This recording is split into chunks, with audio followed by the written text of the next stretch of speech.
Hey, Fat Fish heads! It's time for another edition of the hottest new podcast on all platforms, Fat Fish. Sit back and strap yourself in for the wildest ride on the open seas. Now, flap your fins for the fabulous Fat Fish brothers, Eric Fish Snyder and Brad Grunny Grunberg. Hello. AKA. What's up? How you doing there? Welcome, man. I'm still bubbling over your visit to the wonderful city of F1 Formula One racing, Las Vegas, and we're going to go over your entire trip because you lived. You know, I mean, again, you're the only guy I know who celebrates his birthday at the age of 37. So I got to give you that. It's not even a monumental birthday, but you had a great time here in Vegas, and we got a chance to spend a lot of time together.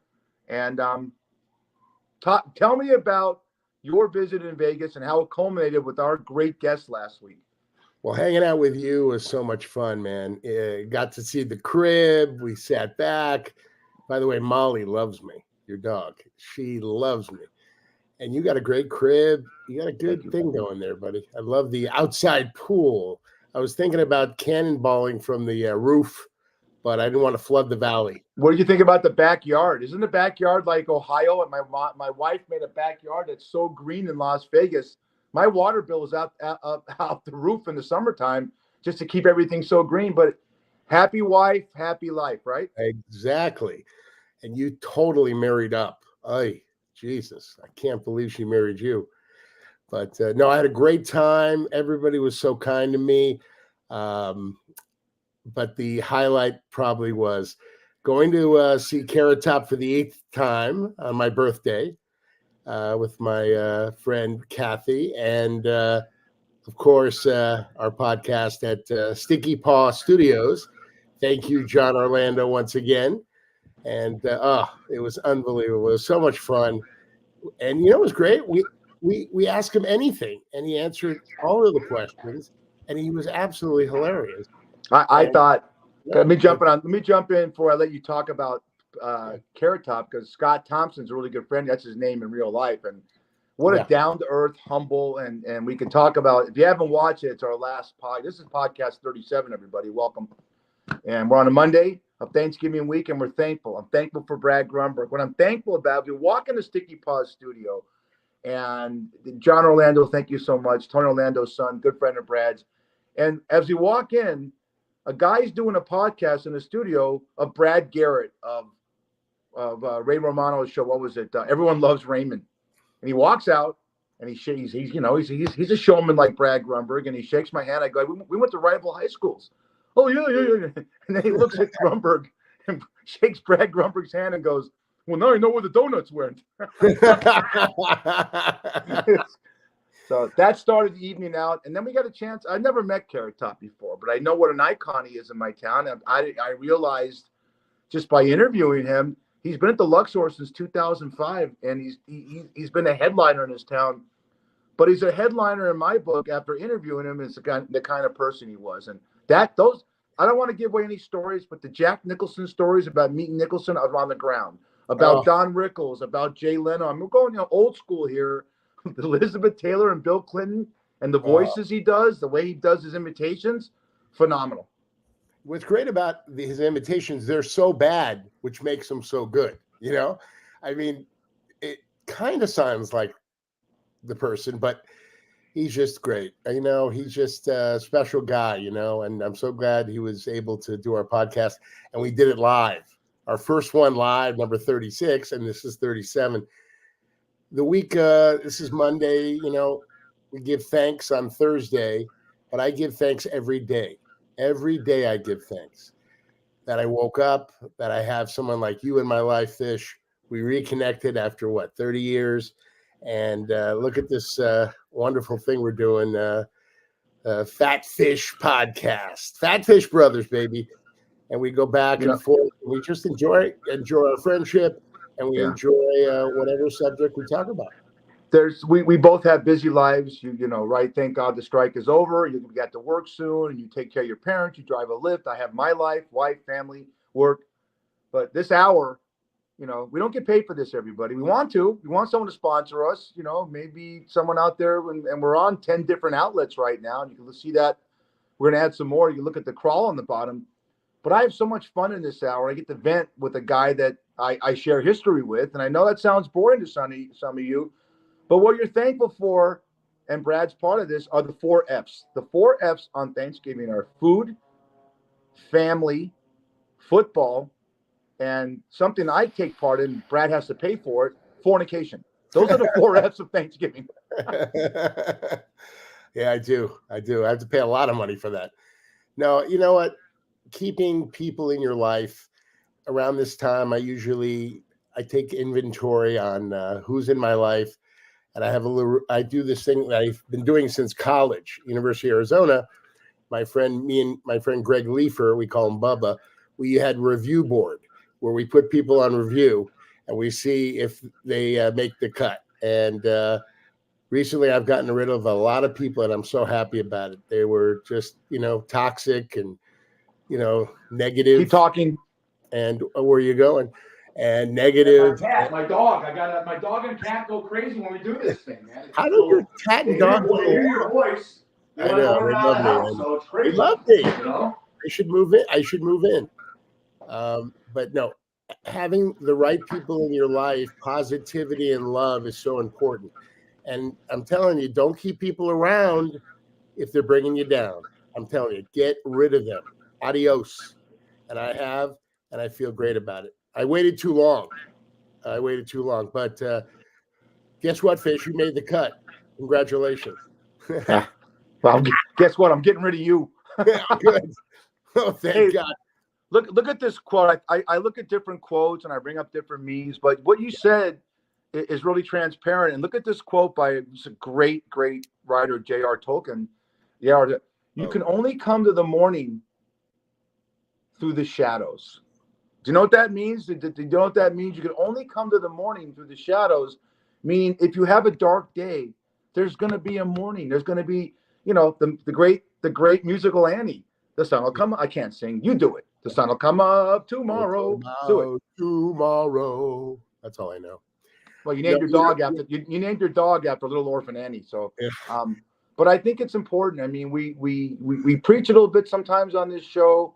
And it's good because we have wisdom. We're older. For a lot of our audience is younger, but the world's a shit place right now in a lot of places. And really, you need, like Brad said, get rid of all the toxicity in your life and smile. I get a chance to smile at work. You do it.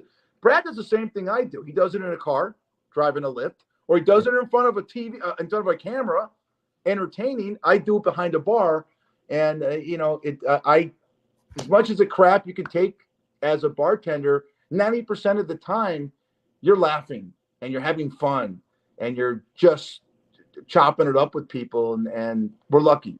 Well, you're the best in the business. I have watched you a number of times, and you are, and you make people happy. You crack them up, and that's when they, one thing that I learned a long time ago, when I auditioned to be an MC at the Hollywood Tropicana, the only thing they cared about, not making people laugh, not making people happy, if the bar was up. That's all. And through my laughter, the bar went up, and I got a job. And 14 years later, I was still there. It's funny about Brad. Whenever I get with Brad, we go out to eat. I take him to a really nice deli here in Las Vegas. And Bagel Cafe, baby. Yeah, and every person, here comes the busboy, right? The guy's an Hispanic guy, can't speak English, and Brad goes, "You want to go to the strip club with me later?" Everyone's busting up laughing. Here comes the waitress. She's got to be 18 years old, and Brad goes, "You want to date later?" He talks to everybody. It's almost like he's got Asperger's or something like that. And then the owner sits down, and I know the owner because our kids went to grade school together. Great man, Savas, and that his establishment's been there 30 years. And Brad, really nice guy. Of course, Brad goes for the dick jokes, but he makes people laugh. I automatically get embarrassed, but he makes it work, and that's what comedy is. Don Rickles, if you watch Don Rickles, he made it work, putting people down because the timing was right. I think I don't have it. You got it. Comedy is all timing. Correct. And by the way, with the shadow, coming through the shadows in the morning. My dad has always instilled in me, if you have a bad day, tomorrow, clean slate. Clean slate, it starts a brand new day. So you forget about the past and move on to the future. And it's really worked for me. Clean slate every day, everybody. Remember, you can only go up, you can only get better. Right. Let me go through a couple of things. We're gonna hit a couple of topics today, but this is something that's true to your heart because you know a lot of these people. And I'm going through this, and I saw this on Instagram, and I said, Jesus, Brad knows a lot of these people. We're going to go. This is the cast, Brad, of 1992. And look at this. This is the cast of Saturday Night Live. Wow. I'll name some that I can. Chris Rock, Chris Farley, who you love, Al Franken, Rob Schneider, Dana Carvey, Kevin Nealon, Hartman, Dana Carvey. There's your boy Sandler. I don't know who the two girls are or the black guy next to Nealon, but look at that star-studded cast of 1992 Saturday Night Live. No wonder why that show was #1 back then. Fantastic. Yep. Unbelievable cast. That's when Saturday Night Live was great. Have you seen it lately? It's terrible. Unwatchable. Absolutely unwatchable. I don't like to talk negative about other shows. No, I'm being honest. I mean, let's talk honesty here. Shit. I mean, Lorne Michaels. I love Lorne Michaels, but it's time. It's jumped the shark. I mean, I'm telling you. Who are the girls? You know who the girls are because you know all these people. You met them. I mean, what's her name? You know the ladies are in that picture. I don't know her name. I can look it up. But you look at, name. Okay, Farley, Rock. Think how many of those people. And look, Phil Hartman, tragic. Farley, tragic. But look at Look at. It's funny. Rock and Sandler are basically Sandler's in back of Rock, and look at their careers, and they were just babies. Look at Sandler. Looks like he's 12 years old. Of course, that's Timmy Meadows next to Kevin Nealon. Okay. Tim Meadows. Don't know who that is. Great guy, funny guy. So do you think let me ask you this. And one of my favorite movies. You want to know the other girl? Wait, before you want to know the other girl? What's her name? All right, we'll figure it out. Okay, go ahead. Well, let me ask you this. Do you think this is a stupid question? I ask you this because this is Melanie Hutzel. One of my favorite. Wait, before you go. That's Melanie Hutzel right there. Now we got them all. Melanie Hutzel. Yeah. She was very funny, very funny. I don't know if I've ever dated her before. She might have come in the mom's saloon. Yeah, you did. You asked her out, and she looked at you and go, yeah, right. Yeah, no, sure. Yeah. No, I don't want a bartender. I want Jack Wagner's working at the other station. He's going to be a star. So here's this is great because you see this dynamic, right? And I have to think this, and it's a stupid question, but you would know the answer. So you see David Spade next to Sandler and Timmy Meadows. You see Farley up there in the front. Right. You have to think that because of that union right there, that one of my favorite movies, Tommy Boy, because these two guys are working together, correct? Yes, and my very dear friend Pete Siegel directed them in Tommy Boy. One of the best films, one of the best comedies ever. Oh, was that funny? And Brian Dennehy as the father. Oh, my God. Brian Dennehy. Wow. Yeah. Oh, big Tommy Callahan. So, all right, well, I want to go back to the blast of the past because you say this is a great time. That's the best cast I can remember. But when we were kids, 1976, Belushi and Bill Murray, Dan Aykroyd, Gilda Radner, Lorraine, what's her name? Lorraine Newman. Garrett Morris? I mean, Garrett Morris, Lorraine Newman. By the way, remember when the Blues Brothers came out for the first time? Yes. Oh my gosh, it was incredible. They were the best. They filmed they filmed a movie called About Last Night at Mom's. Yeah. And early in 1986 got released. Rob Lowe, and I had a chance to sit and talk to Jim Belushi. And not only was he nice, but he's a method guy. He's in character, playing the character Lenny that he was, whatever his name was in the film. But we got some great John Belushi stories out of him. And that John Belushi was a Shakespearean scholar. And you think about this blubbery guy that's in Animal House, and he was very learned. And it's a shame, you see Farley, you see Hartman was shot, wasn't he? Was he killed by his wife? No, he was, yes. He was sleeping, and his wife, addicted to cocaine, she shot him while he was sleeping, and then she shot herself. Yeah, took her own life. And look at Belushi. Look at the tragedy of John Candy, Farley, Belushi. I know. So some of our great, Richard Pryor went too young, and George Carlin, and Rickles lived a great life. But what I'm preaching to you today, as we're thankful on Thanksgiving week, is that the comics in our life, the people that make you laugh, stay around them. The people that make you frown, get them the fuck out of your lives. Just do it. Do it. It's easy. Yeah. I guarantee you, Brad, you've had a lot of people take advantage of you because you're so nice. I mean, no, that's not true. See, my mom always said I was a goody-goody. My grandma, my best friend, said I was a goody-goody. I do things because I want to do it. I get more joy out of helping people than the people I help. No one takes advantage of me. But no, not well. But, Fish, I let some people hang around too long. That's for damn sure. And they're now gone, and I'm happier. And I'm meeting new people. You know what I'm saying? I'm letting new people in my life, and I want to get to some sports talk, but I saw a meme, and these are the new underwears that are coming out. Now the strike's over, and we got people going back to work soon. I mean, I know probably at the beginning of the year, you see a lot of production, but at least the shit's over with, and we can focus on some great new entertainment from the guys like Brad and the industry. But look at this new underwear. Let me tell you the one that Brad modeled and the one I did. There you are on the right.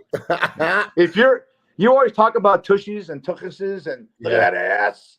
If your ass looked that good, the one with the whatever is that, it's a fuchsia kind of color. Yeah. My God, think of that. You could go to Wet Republic and the girls will let you squirt them. Oh my God. By the way, Wet Republic, great time. Thank you, Vanessa Saros. Oh, she took care of me, boy. She took care of John Orlando, of course. Gio Elmore. I had my own crew there, and I'm telling you, that's the place to be. If you're in Vegas, go to Wet Republic. You'll thank me in the morning. Oh boy. Little sports talk right now. I can't believe I got to give you my son shitting himself. He's so involved. Max is a graphic artist on the F1. Big thing happened here. So he's working 7 days a week, 12 hours a day. But he has time to say, text me and go, tell Grunny, bear down. How about the Arizona Wildcats and this run they're on? And the coach's name is, by the way, is Jed Fish. Yes. Talk about your Wildcats. Tremendous. I mean, it's, we switched up our quarterback, and he's a beast. I mean, the guy has flipped the script, and we're going to a bowl. I'm telling you. Oh, we've been in the cellar for the last maybe 5 years, maybe more, but we are, trust me, when people play Arizona now, it's no joke. I'm so excited. Oh my God. The Gronk came back to Arizona for homecoming. I mean, listen, there's some big time people going to come out of Arizona's program. You're a social media whore. You're everywhere. Facebook, Instagram. You can't go on and see a picture of you in Love Connection or whatever you're doing, right? Yeah. I was shocked that you didn't go to the UCLA game. But my son says, because UCLA played Arizona, and Arizona held UCLA. They beat them 17-7. The Wildcats beat the Bruins 17-7. I was shocked you didn't go. I said to Max, I guarantee you, I'll get 17 texts of pictures of Brad at the Rose Bowl, with his arm around the, the vendor that gives him free food, number one, or anyone else he could find. Did you know there was 30,000 Arizona fans? No, I'm sorry, I'm wrong. There was 15 to 20,000 Arizona fans that came up from Tucson, and you have a huge contingency of alumni that live in LA. Did you know that? I knew that. Yes. Okay. Now I'm segueing another question. Do you ever get together? You ever have like a get together and do watch parties with your Arizona alumni? Because this is big. Arizona's known for basketball, and now your football team's legit. Can I ask you a question? Can I answer the question? You like to talk, Fish. Fish, this way. Give and take. Yes, I do. I have watch parties with my Arizona alumni when they come in, but a lot of my buddies are all around the country. A lot of them are in Michigan, Phoenix, where else? New York. But I have a lot of friends who live in LA, and we watch the games together. Basketball, we beat Duke. How's that? How was that? At Duke. Yeah, we beat Duke at Duke. How's that one, baby? That's huge. Tommy Boy got it done. I mean, we have a great sports program at the University of Arizona. It's I'm telling you, it rivals some UCLA, USC, some of these, Big Ten teams, Big Ten schools. It's just fun. As Max would tell you, Arizona changed my life. I think it changed his life. It was so much fun. Oh. I really great place. Well, my kid's a good-looking kid. I was always in the library, not in the library. Yeah. Bullshit. Yeah. What was your great? I had a picture I showed on one of the podcasts of you studying. It was a porno book. Yeah. Well, what was your grade point average? My kid's 18 years old, and he goes to one of the top partying dorms in the country. It's called Coronado at the time at Arizona. And we're moving him in, my brothers, and we're moving him in. And there's a girl who's blow drying her hair in one of the rooms right next to Max. And my brother Bobby says to me, "Oh, how cool, man. One of the guys has his girlfriend, hanging out and this and that." She goes, "No, I live here." My brother looks at me and goes, "Oh, shit. Max is going to do really well here." You never had, when I went to college, I don't know about you, but the dorms at the University of Texas weren't co-ed. There was men and there was women. Would it be? Yeah. No, they were not co-ed when I went there, but it became co-ed. And now Kai Babachuka across the street, 309 Buzz 2. That was my room for 3 years. I know I was a dorm rat because the bathroom was in front of my room. I don't know why I like that so much. But yeah, it's all co-ed now. Yeah, all the dorms are co-ed. Yeah, I know. The Big Max man had a good time, but it was really a lot of fun. Yeah, a lot of fun. Yeah, you know what? It's great for the university. It's great. Everyone knows of Arizona. I think of Phoenix, and it's a big city, 4 major sports teams. But Tucson's a great city, and I've been there, I've got the games, and it's so good for that community to have a sports program like they do. Thinking about sports, right? Besides the F1, breaking news over the weekend, and you probably saw this: the Major League Baseball owners, 30-0, approve the Oakland A's are coming to Las Vegas. Now, I'll let you speak on this. I talk too much. No, you won't. No, you won't. Yeah, you won't. If you would have told, I've been in Vegas over 30 years. If you would have told me 10 years ago that we'd have even one major sports team, now we got the Knights, we got the Raiders, we're going to have the A's. So I'm sad for the city of Oakland. I've never seen a city ever lose 3 major sports teams, and they have nothing. But we'll take them. Hey, it's big business. That's what it is. So it's the Oakland Stadium, the Las Vegas A's are going to be where the Tropicana used to be, right? They're going to mow that down. Tropicana Hotel, right? Wow.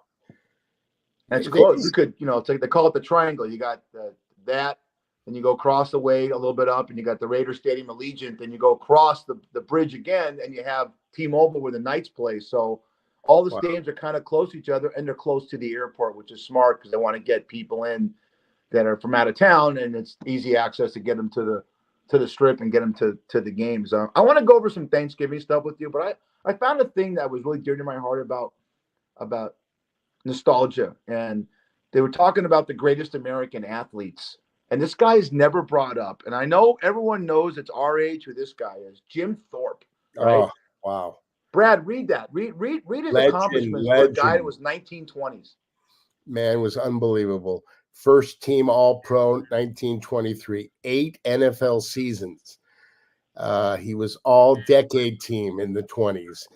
50th anniversary all-time team. This guy was an incredible athlete. Incredible. And this was in the 20s.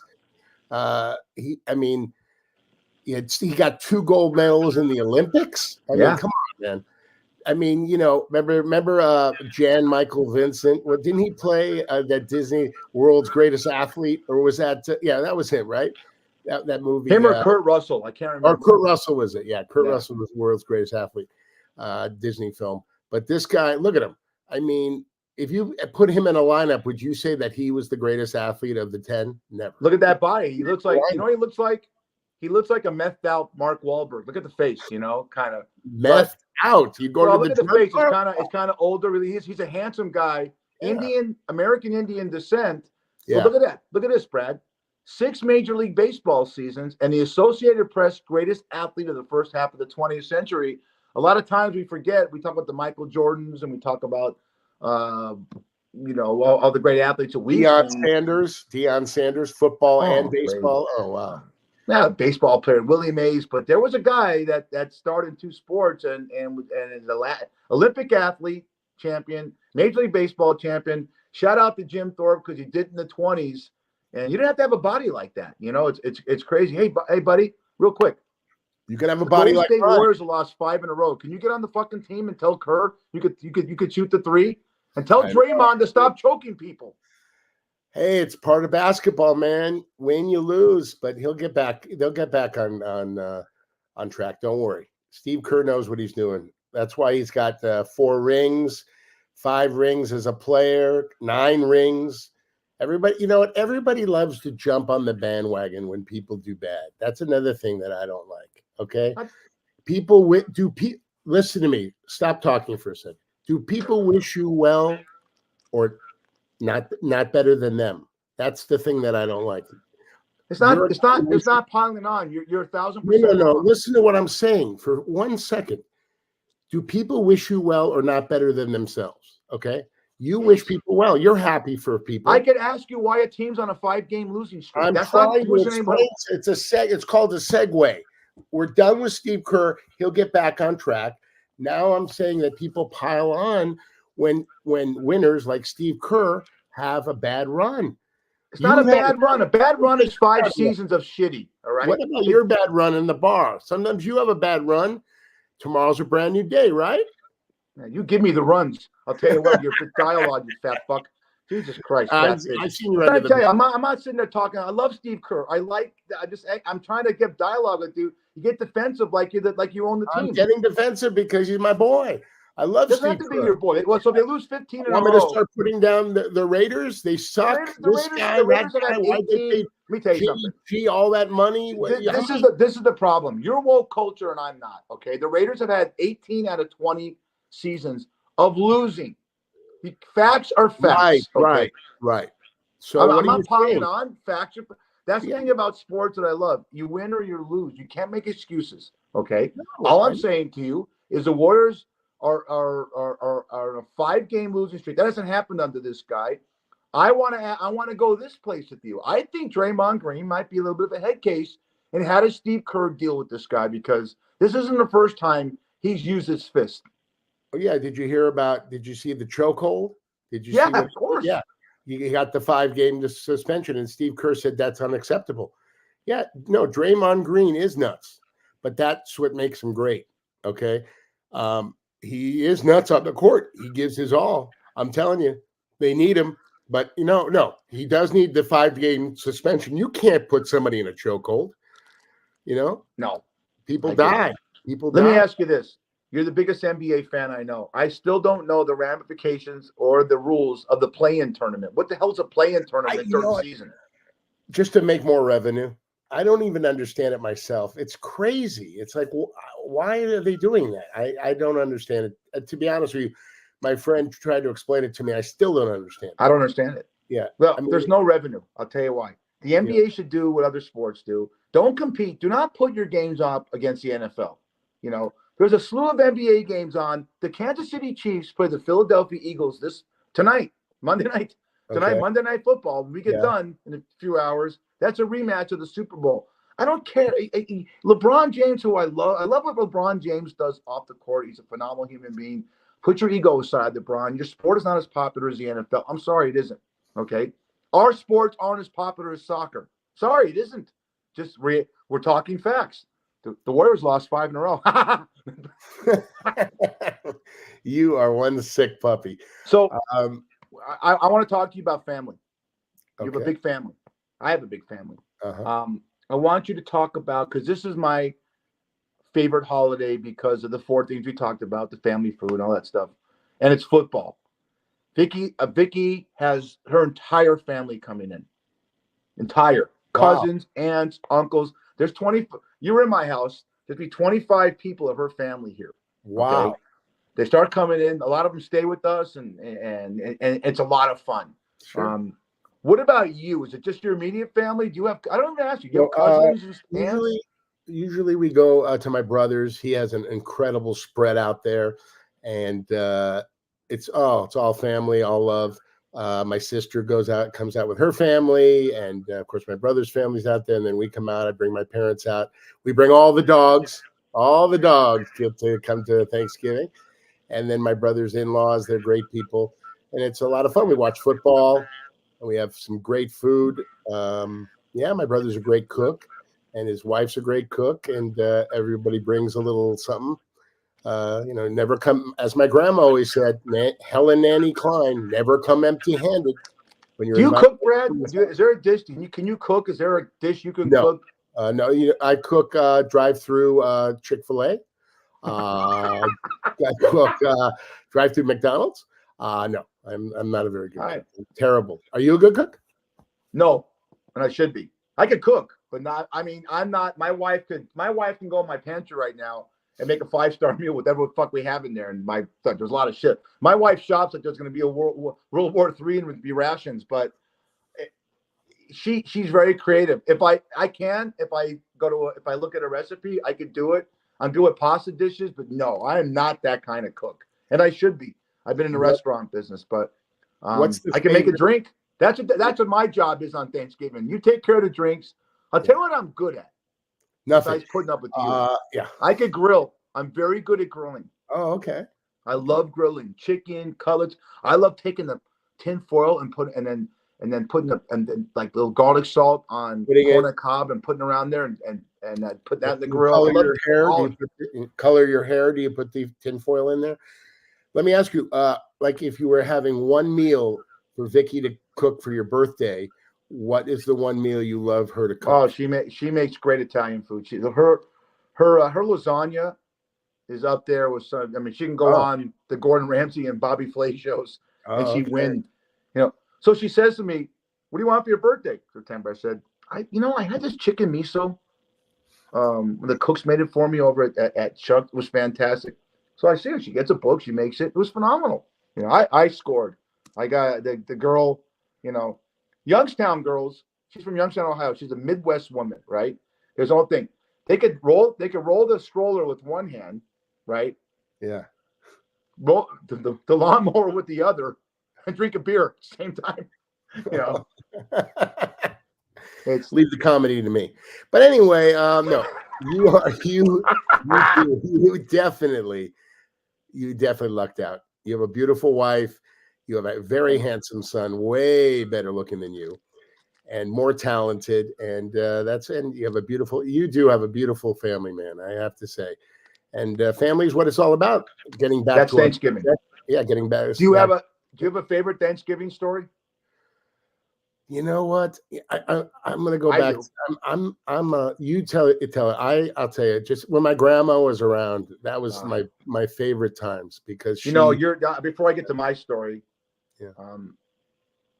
I love my nanny, Nanny Rose. You have the nanny, and the fact that you could Nanny Klein, the fact that you could take her to a strip club and she just talk. I guarantee you. Your grandmother's like my grandmother, never had a bad word about anybody. Saddam Hussein could walk in, or Bin Laden, and she'd say, "You want a little soup and Canada?" They cook for him. My nanny, and go to your nanny. When she come and stay with me, my grandmother died in 2000. So I was bartending at a place called Oasis Bar and Grill, not far from my house. I get off at midnight, and I come home, and she always stayed. When she came up here, she'd always stay. And she's one of these women that smelled like mothballs. And they always had didn't they do the same thing? They put the toilet paper in their hair before they go to sleep, right? Right. Now I'm 40 years old, 40. I walk in the door and try and be quiet, and I hear these little pristine steps go across my wood floors, and she say, "Hello, darling," because she was a New Yorker. "Hello, darling. Do you want a piece of chocolate cake and a glass of milk?" And I'm 4. And she cut it for me and said, "Tell me about your night." It was just for me, my grandma had a 1962 sky blue Cadillac, and we always knew when she arrived because the curb finder would hit the sidewalk, and we hear the curb finder going up the street, and we go, all right, everybody go out and help Nanny with all her goodies. And she'd make chopped liver. That was my favorite. She made the best chopped liver ever, and chicken sandwiches.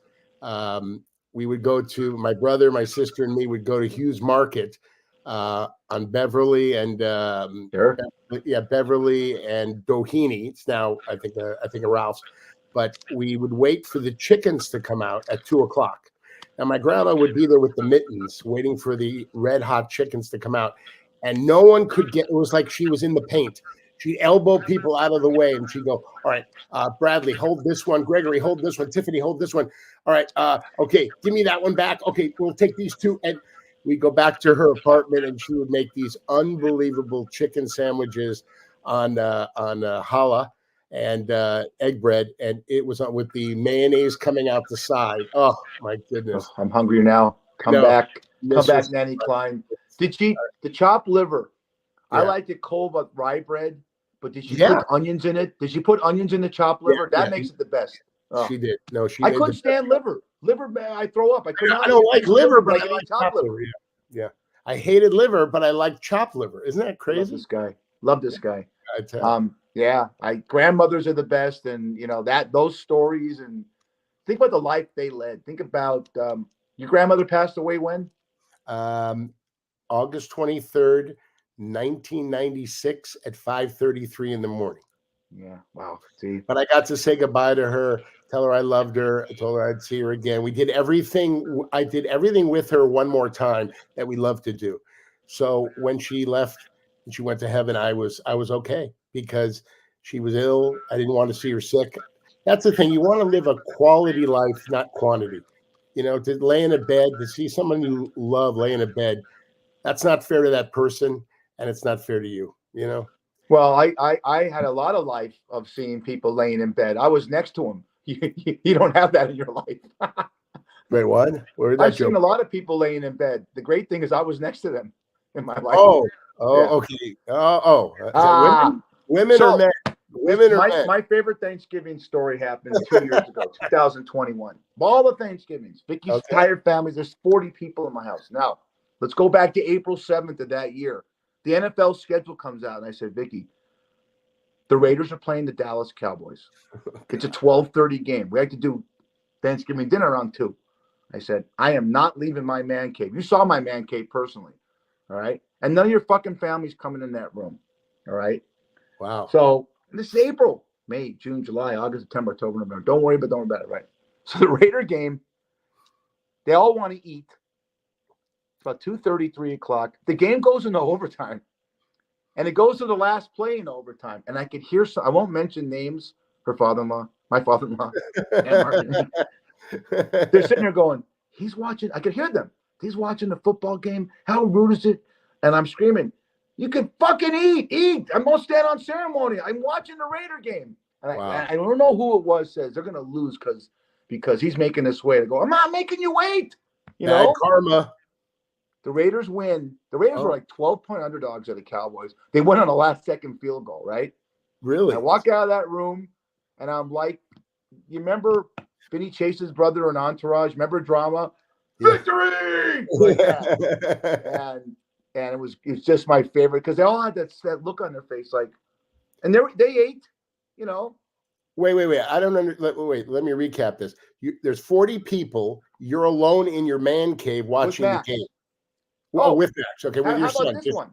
So my nephew Brian, my nephew Brett, the cousin Tyler, they all try and come in during the game, and I'm because they're fans, but they're like they have to talk, and I like to watch a Raider game. You only get 17 football games a year. It's my team, right? Get the fuck out, I hear my wife going, Eric, you're being rude, and I just I'm gonna get a lot of shit. So thank God the Raiders won. It was, it was just a great experience. Yeah. But you know what's funny? When I walked out of that room, there was complete silence. I said, victory! And they weren't happy that my Raiders won. Well, did you visit with your family? Did you? Yeah, his friends. Okay. We had laughs and this and that. I was in a great mood. It's first of all, these are sports.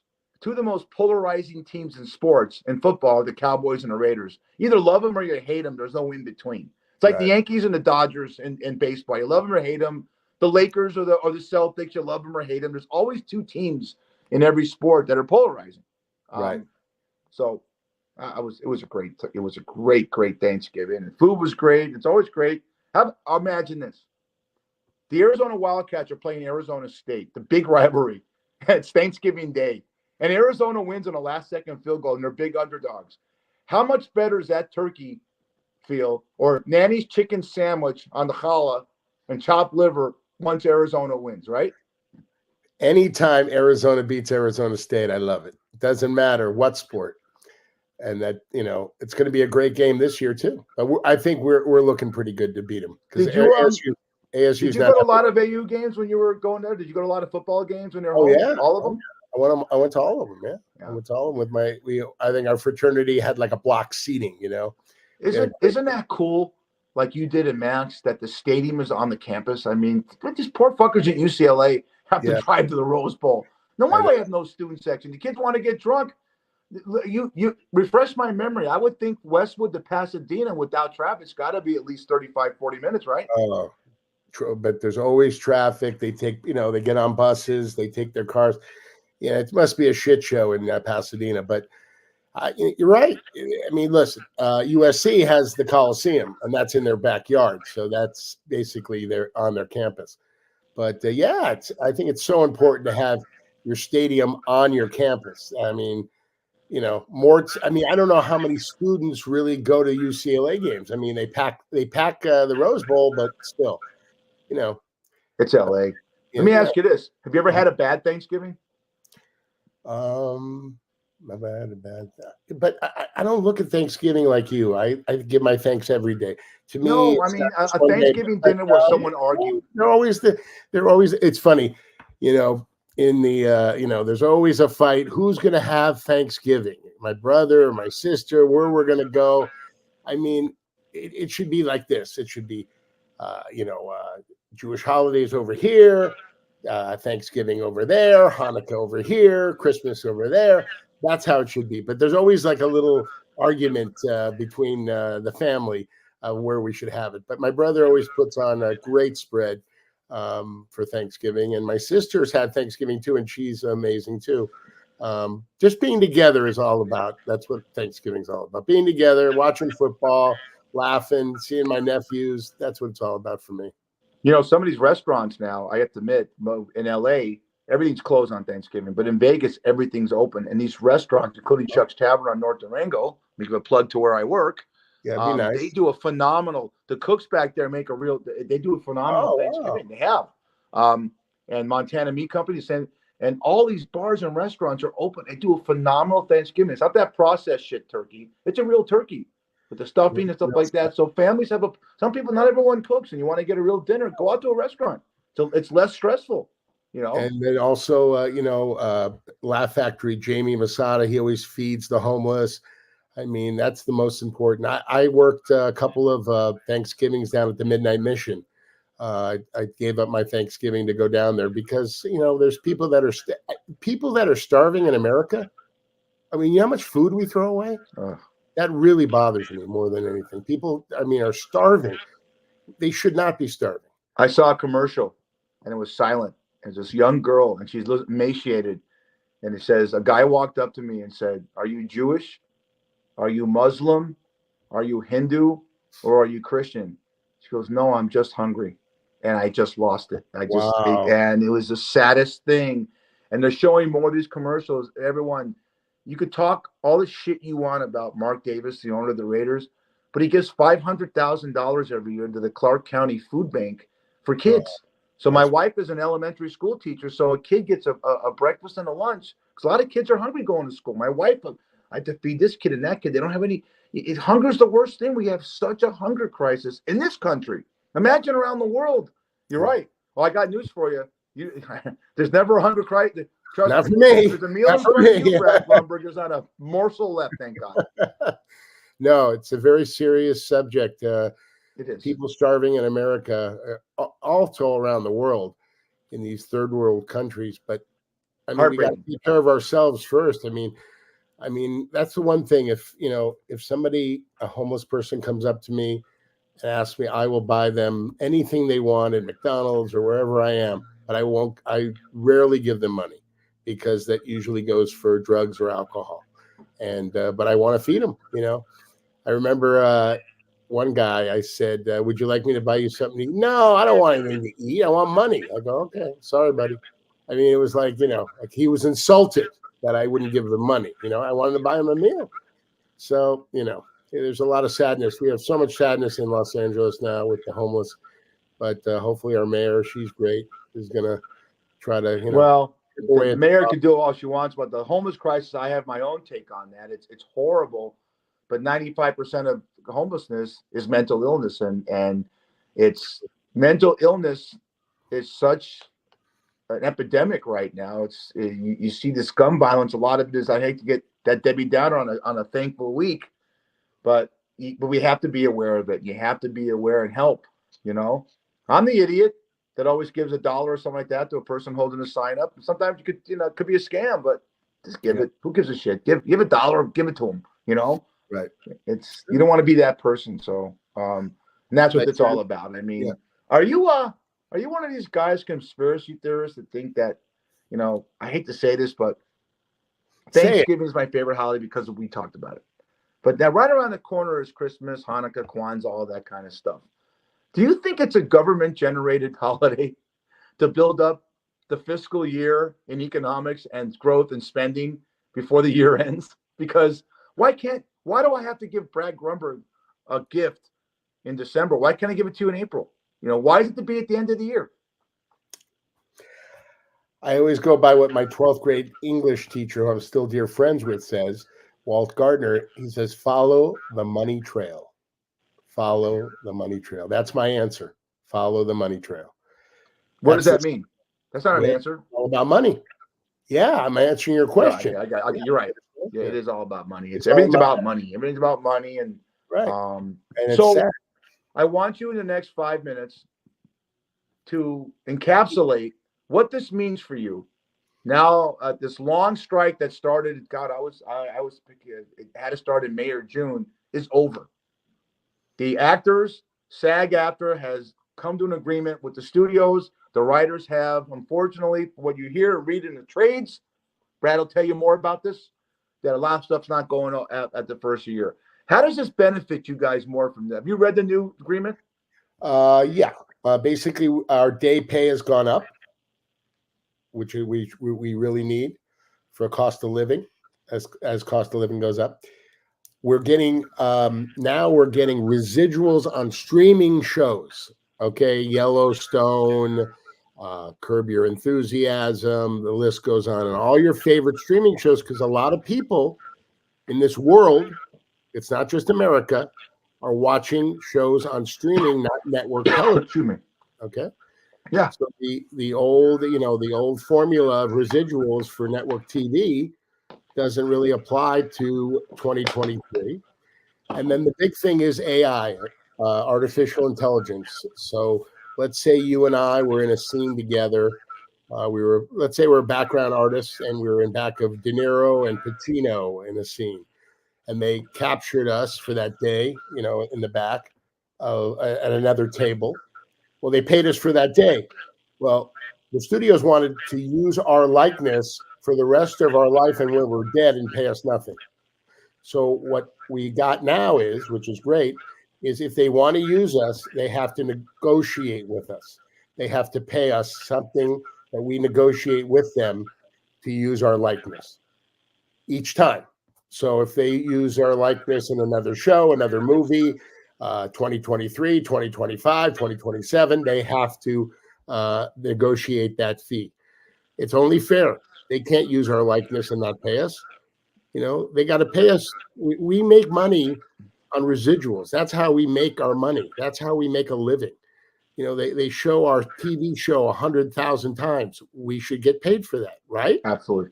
So that's what we were fighting for. The studios thought we would buckle early and often, and we stood strong. We stood shoulder to shoulder, A lot of people suffered, namely myself and a lot of my friends lost houses, lost marriages, lost cars, lost a lot of things. But in the end, we got what we didn't get everything we wanted, but you never do in a strike. But we got a lot, and I'm really proud of my union, SAG-AFTRA, Fran Drescher, Crabtree. He's the greatest, the vice president. I mean, we stood together and we fought. I mean, the nanny, baby, she did it for us. She told them to go F themselves. I had a crush on her. I did when she did that. I think she's. Yeah. I did. I'm sorry. Yeah. You know. Why are you sorry? Marry doesn't mean you can't. Why are you sorry? What? Why are you sorry? I'm saying, well, because some idiot watching is going to say, "What? What's wrong with this guy?" Well, you know what? Listen, okay. Would Vicky ever give you a hall pass to have some relations with the nanny, Fran Drescher? Oh yeah, if I gave her $1,000 gift card to Amazon, you kidding me? you got to talk to your brother. You got to figure out married life. It's all about negotiation, buddy. Communication and compromise.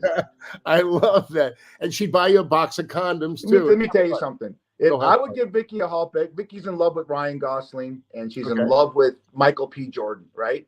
I would give her a hall pass if she gave me unlimited YouTube to watch the NFL package. You know? Gosh. And Sundays have not bothered me to go do honeydews while the Raiders are playing. Go have fun with these guys. Let Apollo Creed's kid. You know? Nah, it's good. Hey, let me ask you this. I was watching a thing on BBC about the making of TV shows and movies.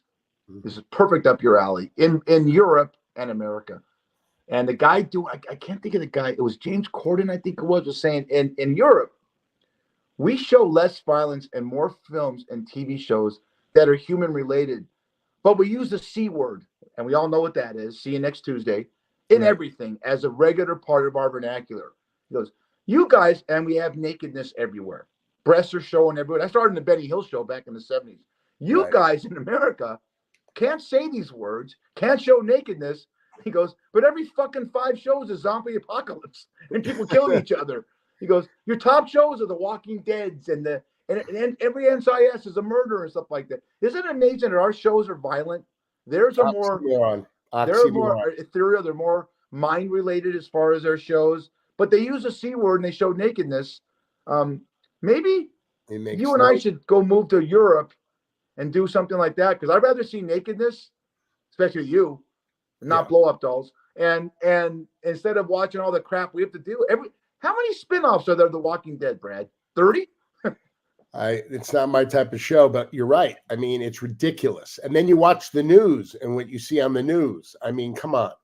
How many times on social? Well, how about social media? How about you really think the kids are not watching porn? You know, come on.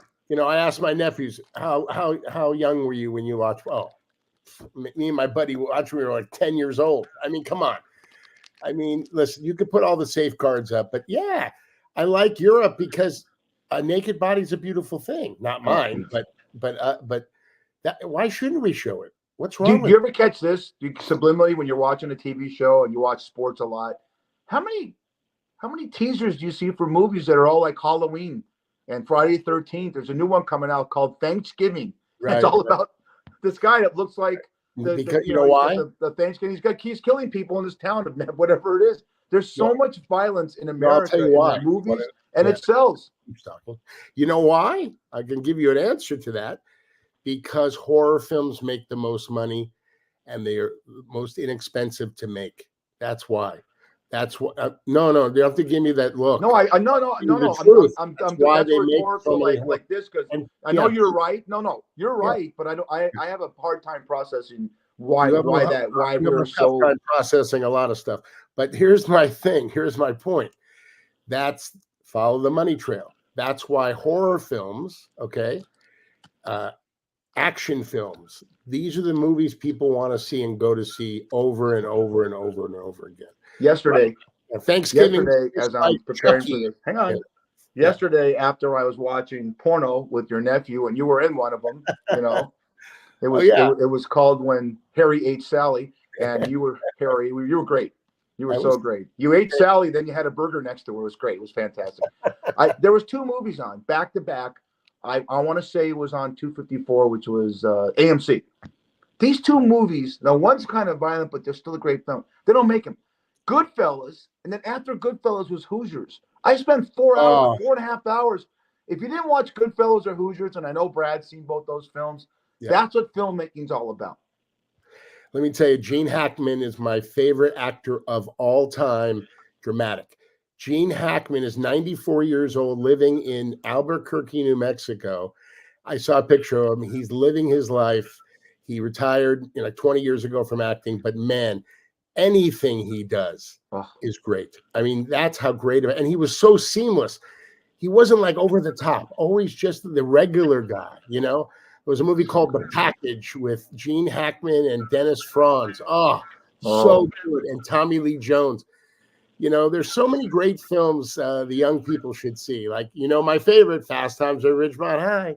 Yeah, that's a great film, but that's a it stands the test of time. I'm talking about films like Goodfellas and Fast Times. You're right. Fast Times is one of the greatest young comedies and came out in '82. And Life in Los Angeles. We talked about it in the last podcast. Yeah. Before we did Carrot Top 35, we did a nice little. Actually, Brad Grunberg was trying to get Judge Reinhold's character role just so he could be in the scene with Phoebe Cates when she went. He always had a crush on you, Brad. You never would have made the jerking off scene in the bathroom. They would have to give you a defibrillator right there on set. God. I would have done that quite well. I would be one take. Don't worry. Unbelievable. I'm glad. I'm so glad you're back to work. I know how you struggled. Let me explain something to you. It's not going to be back to work right away. First of all, I know. Everybody. Well, let me finish. Everybody knows that show business shuts down during the holidays. Okay, so everything will start up after the new year, like middle of January. But it's going to take a long while for it to ramp up again. Sure. People are just not going to go back to the shows. They're going to get other gigs closer to home, all this stuff. So the business is in shambles, but it'll be okay. It'll be okay. No, it's good to know. It's good to know that it's settled. Wouldn't you rather have it settled to know that you're going through the holiday? No, of course, but I'm letting letting our listeners know and our viewers know the reality of it. We don't go right back to work. I know. Yeah. I'm just letting them know. Guys like you or bartenders go right back to work. But I want to give thanks. May I give thanks on this Thanksgiving week?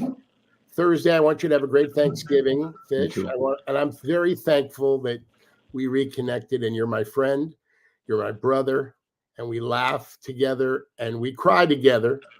But more importantly, we laugh together. And I'm glad you're back in my life, my friend. Me too. I can't stand you. You're a prick, but I'm glad you said that about me. But I'll tell you this.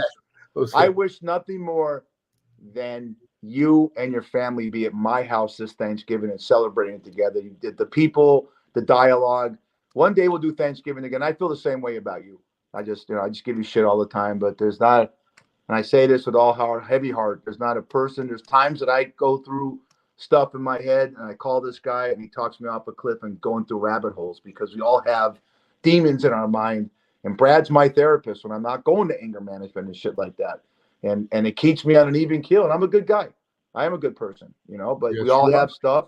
And the great thing about you, Brad, is like I said, you should have been a therapist. I mean, I know you take your pay in food, but I mean, you never make a living.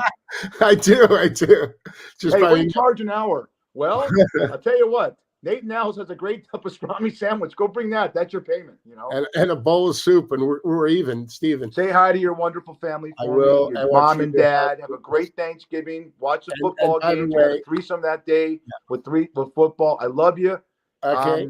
I want to say one thing to our audience. I want to say one thing. Good health and happiness. May everybody's dreams come true. And we'll see you next time on number 38. This is 37. Dave Linden, take it away, baby. You've been listening to the Fat Fish Podcast, heard on all your favorite platforms. Until next time.